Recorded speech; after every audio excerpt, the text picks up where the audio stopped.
दिन होना चाहिए मंगलवार। कौन सा दिन होना चाहिए? जम के बोलो जरा। मंगलवार का। विवाह शादी में देरी हो रही हो, या कोई नया कार्य चालू कर रहे हो उसमें देरी हो रही हो, या कोई सर्विस के लिए नौकरी के लिए जा रहे हो और वो कार्य नहीं हो रहा हो, तो एक धतूरा, केवल एक धतूरा, उस धतूरे को फोड़कर उसके अंदर का फल निकालकर उस फल को शिवलिंग पर चढ़ाकर एक लोटा जल शंकर भगवान को समर्पित कर कर। दिन होना चाहिए मंगलवार। कौन सा दिन होना चाहिए? जम के बोलो जरा। मंगलवार का समर्पित करो। उसके बाद में आप विवाह के लिए अगर समर्पित करें हैं तो विवाह में देरी नहीं होगी। व्यवसाय और व्यापार के लिए या नौकरी के लिए समर्पित करें हैं तो उसमें देरी रहेगी।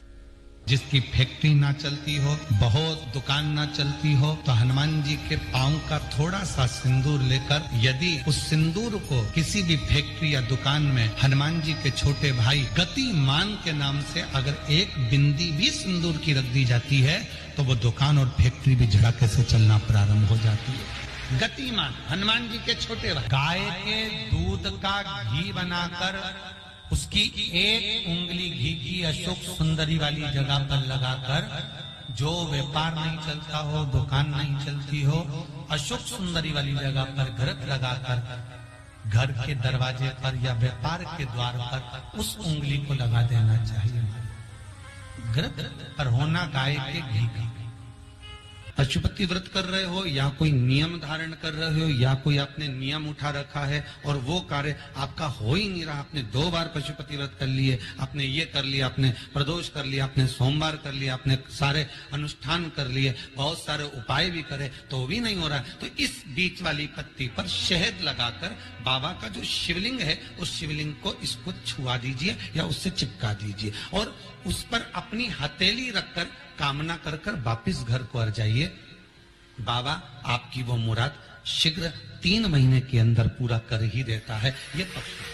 तो 3 नियम अपनी जिंदगी में धारण कर लें। अगर ठेला लगा रहे हैं रोड पर, अगर आपके पास में कोई व्यापार नहीं, कोई दुकान नहीं, कोई सर्विस नहीं, कोई नौकरी नहीं, 3 नियम जिंदगी में। पहला, एक बार जिंदगी में पशुपति व्रत अवश्य करो। दूसरा, प्रत्येक प्रदोष एक शंकर जी के मंदिर में दिया और एक अपने घर के दरवाजे पर दिया अवश्य लगाओ, प्रत्येक प्रदोष।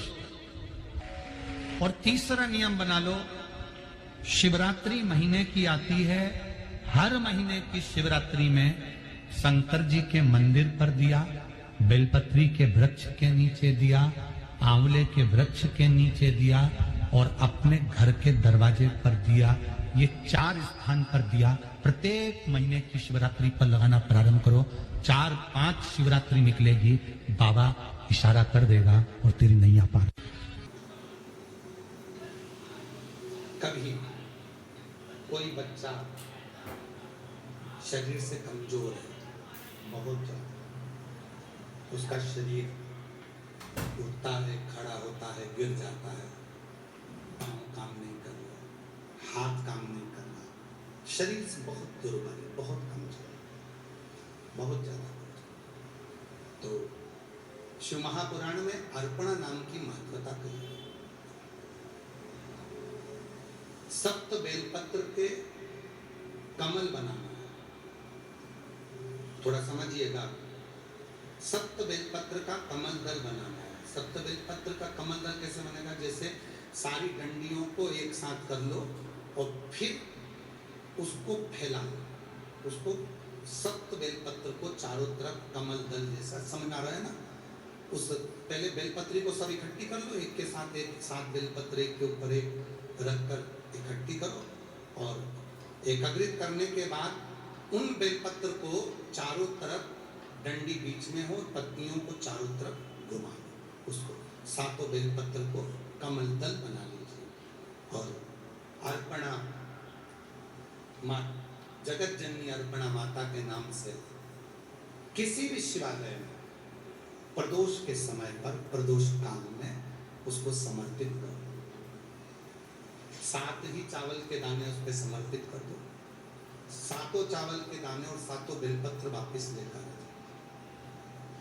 चावल का दाना सुबह के समय पीस कर या भोजन में मिलाकर, वो जो कमजोर बच्चा है, जो शरीर से बहुत कमजोर है, कोई अगर लकवे से ग्रसित हो जाता है, कोई पैरालिसिस हो जाता है, कोई का शरीर एकदम दुर्बल, कोई बीमारी के कारणवश हो जाता है, नहीं काम करता, उसके लिए भी काम करेगा। चावल का दाना सुबह सुबह पीस कर खिला दो, एक दाना, या फिर भोजन में मिलाकर खिला। बेलपत्र की पत्ती भले सूख जाए, उसको रखकर बारीक पीस कर उसको नरम कर कर या तो भोजन में मिलाकर खिला दो, ऐसे ही खा ले तो ऐसे ही खिला।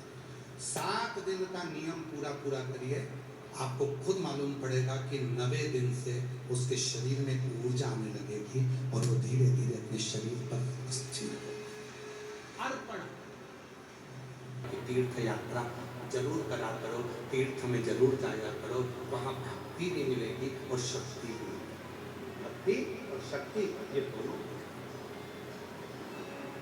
पर सूर्य नारायण भगवान ने माता संध्या से कहा, संध्या दुनिया के जितने तीर्थ हैं ये भक्ति देते हैं, शक्ति देते हैं, पर दुनिया में शंकर भगवान के जितने ज्योतिर्लिंग हैं वो 12 ज्योतिर्लिंग दुनिया की तकदीर बदल देते हैं। ये 12 ज्योतिर्लिंग दुनिया की तकदीर बदलने वाले हैं। याद रखना, तीर्थ भक्ति देगा, शक्ति देगा, पर तुम्हारी तकदीर को बदलने की सामर्थ्य कहीं मिलेगी तो वो 12 ज्योतिर्लिंग में भगवान शंकर का जब तुम दर्शन करोगे तो कितने ज्योतिर्लिंग हैं? जम के बोलो जरा, जम के। 12 महीने कितने हैं? 12। क्यों 12 ज्योतिर्लिंग 12 महीने के लिए बनाए गए? भगवान शंकर का ये चरित्र स्वयं सूर्य नारायण भगवान अग्नि पुराण के अंतर्गत वर्णन करते हैं। सूर्य नारायण भगवान का उपदेश देते हुए संध्या से कहते हैं, संध्या ये 12 महीने के 12 ज्योतिर्लिंग बनाए गए हैं। तुम्हारा जो महीना बेकार चल रहा हो, जिस महीने में तुम टूट कर गिर चुके हो, उस महीने में एक ज्योतिर्लिंग में जाकर एक रात्रि का विश्राम कर कर, दर्शन कर कर, शिखर दर्शन कर कर, अपने नक्षत्र को, अपने ग्रह को, अपने विचारों को बदल। ये 12 ज्योतिर्लिंग क्या करते हैं? भक्ति अपनी जगह, शक्ति अपनी जगह। ये 12 ज्योतिर्लिंग मनुष्य के समय को, मनुष्य की तकदीर को बदल कर रख देते हैं। अगर दुख है तो सुख का अनुभव वो करना प्रारंभ कर देता है। सुख। और शिव महापुराण में एक बात कही, ये तो हो गई अग्नि पुराण की बात। शिव महापुराण के कुमार खंड में, शिव महापुराण के कुमार खंड में वर्णन करते हुए श्री वेदव्यास जी वर्णन करते हैं कि यदि संसार का मनुष्य 12 ज्योतिर्लिंग में दर्शन करने नहीं जा सकता तो अपने घर के नजदीक में जो शिवलिंग विराजमान है, उस शिवलिंग पर जब वो जल चढ़ाना प्रारंभ करता है तो 12 ज्योतिर्लिंग के देव भी उसको स्वीकार कर उसका समय पर्यटन प्रारंभ करते हैं। वैशाख और ज्येष्ठ 2 महीने ऐसे होते हैं जिन 2 महीने के किसी भी 2 प्रदोष पर यदि अनार का पुष्प शंकर भगवान को समर्पित करा जाता है, भगवान शिव जी को अगर अनार का पुष्प समर्पित करा जाता है तो संपदा की कमी नहीं होती, कभी वैभव की कमी नहीं होती। केवल 2 महीना ऐसा होता है, एक होता है वैशाख का महीना, एक होता है ज्येष्ठ का महीना। ये 2 महीने में कभी भी कोई सी भी 2 प्रदोष, किसी भी 2 प्रदोष को ले लो और उसमें अनार का फूल, जो अनार का फल लगता है उसमें फूल भी लगता है, अनार का यदि पुष्प, एक ही पुष्प यदि शंकर के शिवलिंग को समर्पित करा जाए तो कभी, हम तो यहाँ तक कहेंगे कि कोई बहुत छोटे से छोटा व्यक्ति है, भले हाथ गाड़ी चला रहा है, ठेला गाड़ी चला रहा है, रिक्शा चला रहा है, उसके पास धन नहीं है, बहुत कमजोर है, पैसा नहीं है, बहुत तकलीफ में है, बहुत दुखी है, तो हम तो उससे कहेंगे कि या तो वैशाख के महीने में या ज्येष्ठ के महीने में कोई भी 2 प्रदोष को अनार का पुष्प यदि वो समर्पित कर देता है तो निश्चित है उसके घर में वैभव संपदा बढ़ना प्रारंभ हो जाती है, कार्य में उन्नति। ये शिवलिंग है, ये जलाधारी माता पार्वती जी का हस्त कमल है। ये शिवलिंग भगवान शंकर का स्वरूप है। जो सामने जल बहता है उसके राइट का जो भाग है वो श्री गणेश जी महाराज है, लेफ्ट का जो भाग है वो श्री सदानंद कार्तिकेय है, और बीच में शिवलिंग के ठीक सामने एक मोटी सी लाइन होती है। कई जगह पे वो सांप बना होता है, कई जगह पर मोटी सी लाइन बनी होती है। वो अशोक सुंदरी का स्थान है। कौन का स्थान है? अशोक सुंदरी का स्थान। जब जीवन में बहुत कर्जा हो जाता है या धन की कमी पड़ने लगती है तो यही एक अशोक सुंदरी का स्थान ही एक ऐसा स्थान है जहां पर कुमकुम का लेपन, कुमकुम कहते हैं रोली को, उस रोली का लेपन किया जाएगा। उसी रोली को लाकर दरवाजे पर लगाया जाता है। प्रत्येक शुक्रवार, प्रत्येक सोमवार, प्रत्येक प्रदोष, प्रत्येक शिवरात्रि यदि इस अशोक सुंदरी वाली जगह पर कुमकुम का लेपन करा जाए, कुमकुम मतलब रोली, रोली का लेपन करा जाए और उसी रोली को दरवाजे पर लाकर लगाया जाए तो भले दुकान नहीं चल रही हो, घर में पैसा दिख रहा हो, धीरे धीरे व्यापार चलना प्रारंभ होता है, धन आना प्रारंभ होता है। वो अशोक सुंदरी का स्थान, अशोक सुंदरी का स्थान। कई माताएं कहती हैं गुरुजी हम घर पर सीहोर गए थे और सीहोर से कंकर शंकर लेकर आ गए। हम जब कंकर शंकर के पूजन करते हैं, पूजन करते करते, और विश्वास रखना अगर सीहोर का कंकर शंकर के रूप में तुम्हारे घर में विराजमान है, तुम उसके पूजन रोज करते हो, तो एक दिन उस कंकर में ही तुम्हें शंकर का प्रतिबिंब स्वयं नजर आने लगेगा। स्वयं उसी कंकर में। और वो कंकर कितना प्रबल होगा? जिस दिन तुम्हारे ऊपर कोई समस्या आने वाली होगी, जिस दिन तुम्हारे ऊपर कोई दुख आने वाला होगा, कोई कष्ट आने वाला होगा, कोई तकलीफ आने वाली होगी, कोई कष्ट तुम्हारे सम्मुख में आने वाला होगा, दो चीज में याद रखना, दो चीज में सीहोर का कंकर टुकड़े टुकड़े हो जाता है। दो चीज, एक टुकड़े टुकड़े होता है सीहोर का कंकर जब तुम्हारे यहाँ कोई खुशी आने वाली होती है, तो सीहोर का कंकर अपने आप टुकड़े टुकड़े होकर 1000 गुना हो जाता है कि अब तेरा वंश बढ़ने वाला है, तेरे यहाँ खुशी आने वाली है, तेरे यहाँ बहुएं आने वाली हैं, तेरे यहाँ नौकरी लगने वाली है। समझ लेना अपने आप कंकर के टुकड़े हो गए, समझ लेना कि कहीं ना कहीं विस्तार हो रहा है। और दूसरा, जल डाला, जल सूख गया, फिर जल डाला, फिर सूख गया और कंकर के आखिरी में टुकड़े हो गए। समझ लेना कि कोई दुख आने वाला था, मेरे शंकर ने अपने ऊपर झेल लिया है। शिव ने उसको कहा, और मेरे भोले तेरा सहारा है, मेरे भोले तेरा सहारा है, मेरी नैया का तू किनारा है, मेरी नैया का तू किनारा है, मेरे बाबा तुझे पुकारा रे, मेरे बाबा तुझे पुकारा रे, मेरी नैया का तू किनारा। जी को 5 तरह से जल चढ़ाने का तरीका है। जैसे पंचामृत होता है, दूध, दही, शहद, घी, शक्कर, ये सब पंचामृत के अंतर्गत आते हैं, उसी तरह शंकर जी को 5 तरह से जल चढ़ाने का क्रम वर्णित किया गया। अब उसको समझेंगे, बहुत सावधानी से समझिएगा। पहला, जल लेकर आए, सीधे डायरेक्ट शंकर भगवान के शिवलिंग पर चढ़ा दिया। ये प्रथम जल का चढ़ाने का तरीका। दूसरा,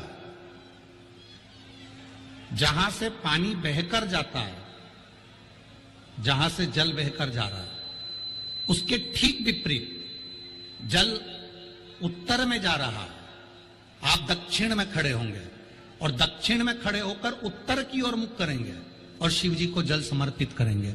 ये रोग मुक्ति करने वाला है और हमारे रोग पर हमें विजय प्रदान करने वाला है। ये जल चढ़ाने का था। एक सीधे मंदिर में गए, लोटा भर कर जल उठाया, शिव जी को चढ़ा दिया।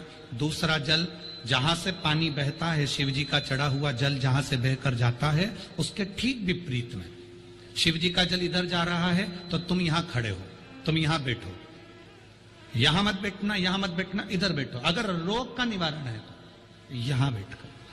तीसरा, अशोक सुंदरी से जल चढ़ाते चढ़ाते शिवलिंग तक लेकर जाना और शंकर भगवान के शिवलिंग पर पूर्ण जल समर्पित करना। यह तीसरा तरीका, यह कार्य की सिद्धता के लिए। हम जब किसी से आस ना लगाकर परमात्मा से विनती करते हैं तो वो विनती करने का तरीका तीसरा। चौथा, शिव जी पे चढ़ा हुआ जल 5 जगह पर समर्पित करना। गणेश जी, कार्तिकेय, अशोक सुंदरी, शिवलिंग और जलाधारी, ये चौथा क्रम है। और 5वां जल समर्पित करना,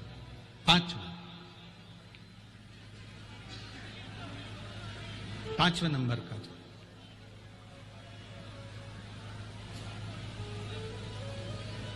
शिव जी को 5वें नंबर का जो जल आता है, जो जलाधारी है, ऊपर जिसमें पानी भरा रहता है और नीचे एक एक बूंद टपकता रहता है, जलाधारी में जल समर्पित कर कर उसी जल को बचाकर अशोक सुंदरी वाली जगह पर थोड़ा सा चढ़ाकर उसी में से जल शिवलिंग पर जब हम समर्पित करते हैं तो हम जिस कार्य के लिए जा रहे हैं वो कार्य सफल हो। धतूरे का जो पुष्प है उसको 2 जगह पर समर्पित किया जाता है। अशोक सुंदरी के स्थान पर जो खिला हुआ भाग है उसको इस तरह से रखते हैं कि शिवलिंग की ओर उसका खिला भाग जाए और डंडी का भाग इधर गणेश जी, कार्तिकेय जी और 33 कोटि जो देवी देवता हैं उस ओर उसका भाग जाए। एक दूसरा, शिवलिंग पर जब हम धतूरे का पुष्प समर्पित करते हैं तो उस फूल का खिला हुआ जो भाग होता है उसका मुख हमारी ओर होना चाहिए। बहुत अंतर है महाराज। कनेर का पुष्प इससे विपरीत में चलता है। कनेर का जो पुष्प होता है उसकी डंडी का मुख हम अपनी ओर रख लेते हैं और खिला हुआ भाग महादेव की ओर कर देते हैं। जिसका व्यापार ना चले, व्यवसाय ना चल रहा हो, बहुत ज्यादा कष्ट में जीवन निकल रहा हो और बहुत ही ज्यादा तकलीफ हो रही हो, तो धतूरे को हल्दी में डुबोकर शंकर भगवान को 12 बजे समर्पित करें। उस धतूरे को वापस उठा लाएं 5-10 मिनट के बाद, श्री शिवाय नमस्तुभ्यम बोलकर लाल कपड़े में उसको बांधकर व्यापार वाली जगह में कहीं पर भी उसको बांध दिया जाए। व्यापार पीछे नहीं हटता, व्यापार अग्रण्य भाव में बढ़ता चले जाता है। कभी मौका मिल जाए, घर में अगर ज्यादा क्रोध हो रहा हो, चिड़चिड़ प्रवृत्ति हो रही हो, क्लेश ज्यादा हो रहा हो, तो एक बेलपत्र लो, इस बेलपत्र को शंकर भगवान के शिवलिंग पर चढ़ा दो, 5 जगह पर जल चढ़ाना प्रारंभ कर दो। जैसे ये शिवलिंग है, ये जलाधारी है, जलाधारी के बीच में अशोक सुंदरी है, राइट में गणेश, लेफ्ट में कार्तिकेय है। जहां पर शिवलिंग रखा हुआ है वो पार्वती जी का स्थान है। ये शिवलिंग ऊपर से जो बूंद बूंद पानी जलाधारी से टपक रहा है वो शंकर भगवान की 5 लड़कियां हैं, जया, विषहरा, सामरीवारी, दौतली, देव। 5 जगह पर जल चढ़ाना प्रारंभ कर दो। अगर ज्यादा घर में क्लेश हो रहा है, गुस्सा आ रहा है, सब चिड़चिड़ कर रहे हैं, एक बेलपत्री चढ़ाओ, जल भर कर ले गए शिव जी के मंदिर। पहले अशोक सुंदरी पर चढ़ाइए, फिर गणेश जी पर चढ़ाइए, कार्तिकेय पर चढ़ाइए, इसके बाद में जलाधारी पर चढ़ाइए, फिर जल शिव जी पर चढ़ा दो अपने मन का भाव रखकर। 5 मिनट बैठ गए, शिव मंदिर में शंकर भगवान के शिवलिंग का स्पर्श करा, स्पर्श कर कर वही हाथ को लेकर अपने घर पर आ गए। दिल्ली में प्रवेश करते हुए कहीं हाथ लगा भी दिया, क्योंकि ये तो बल है मेरे शिव का, आप अंदर प्रवेश कर जाओ। ज्यादा से ज्यादा 8 से 9 मिनट लगता है। घर में कितना भी क्लेश चल रहा होता है, अपने आप 9 मिनट 10 मिनट के अंदर शांत हो जाता है। गलती है हमारी। हम मंदिर में जाकर क्या करते हैं? हम मंदिर में जाकर करते क्या? एक लोटा जल हम चढ़ा रहे हैं। और पहले भी कथा में कहा, तुम्हारा पूरा एक लोटा जल शंकर जी को चढ़ना चाहिए, क्योंकि दुनिया के कई लोग कहते हैं कि हम जल चढ़ा रहे हैं, इतने दिन हो गए जल चढ़ाते, इतने दिन हो गए जल चढ़ाते, इतने दिन हो गए जल चढ़ाते, शंकर जी हमारी नहीं सुन रहा है, शिव जी हमारी नहीं सुन रहा है, पड़ोसी की सुन ली, तुम्हारी क्यों नहीं सुनी? उसका कारण यह है कि तुम्हारा एक लोटा जल शंकर जी को नहीं चढ़ रहा है, तुम्हारी दृष्टि में अभी भी भेद है। इसलिए आप लोगों से कहा था कि ये शिवलिंग, ये जलाधारी, ये जल बहने का स्थान, जिस पे शिवलिंग रखा है वो पार्वती जी का हस्त कमल है। जहां से पानी बहता है वहां राइट में गणेश जी, लेफ्ट में कार्तिकेय जी, बीच में अशोक सुंदरी। शिवलिंग के ऊपर जो बूंद बूंद पानी टपक रहा है वो शंकर जी की 5 लड़कियां, जया, विषहरा, शामली बारी, दौतली। शिव जी का पूरा परिवार जब एक ही जगह पर है तो तुम्हें जल कहां चढ़ाना चाहिए? शंकर के शिवलिंग पर। अब तुम जल चढ़ाने जाते हो तो वहां पर भी जाकर विचार करते हो कि जल लेकर पोची लोटा भर के शंकर जी को चढ़ा दिया, फिर पास में गणेश जी बैठे थे उनको चढ़ा दिया, पार्वती जी बैठी थी उनको चढ़ा दिया, नंदी बैठा था उनको चढ़ा दिया, फिर कार्तिकेय बैठे थे उनको चढ़ा दिया। अब सियोर वाला बाबा बोला कि एक लोटा जल सारी समस्या का हल। ईमानदारी से बोलो, शंकर को पूरा एक लोटा चढ़ाइए कब?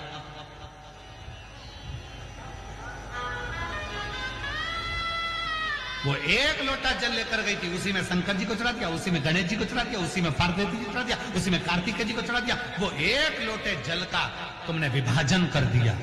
इसलिए शंकर जी भी कह रहे हैं कि तेरी दृष्टि में अभी भी सब देवता अलग अलग हैं। जिस दिन एक शिवलिंग में तुझे राम, कृष्ण, देवी, देवता, गणेश सबका दर्शन होने लगे, समझ लेना उस दिन तेरा दुख समाप्त होना प्रारंभ हो। जिस गांव में से गाय माता को एक रोटी भी नहीं मिले, गाय, जिस गांव की गाय भूखी रहे, दरवाजे दरवाजे पर फिरने वाली गाय अगर एक रोटी भी प्राप्त नहीं करती, उस गांव की दशा बिगड़ने में देरी नहीं लगती। जिस गांव के दरवाजे पर गाय भूखी ना रहे, जिस गांव के दरवाजे पर किसी भी द्वार पे से एक रोटी भी अगर गौ माता को मिल रही है, वो गांव बर्बाद नहीं हो सकता। उस गांव में कभी बड़ी बीमारी प्रवेश नहीं कर सकती, वो गांव बचा रहता है। जिस लड़का और लड़की का विवाह नहीं होता तो 7 बेलपत्र, 7 चावल के दाने, 7 पनीर के फूल, 7 दुर्वा मनसा महादेव के नाम से लिया जाता है और हृदय से लगाकर उसको सोमवार के दिन प्रदोष काल में, शाम का समय प्रदोष काल में मनसा महादेव के नाम से शिव जी पे समर्पित किया जाता है।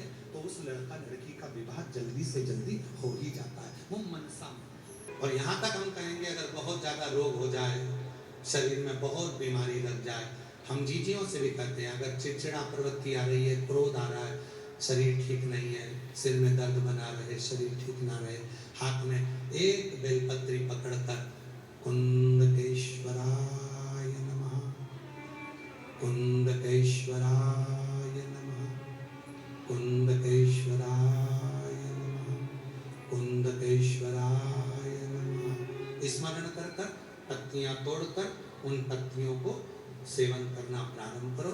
धीरे धीरे आपको महसूस होगा कि शरीर एकदम हल्का हुआ और शरीर से रोग दूर हुआ। कुंदकेश्वर महादेव रोग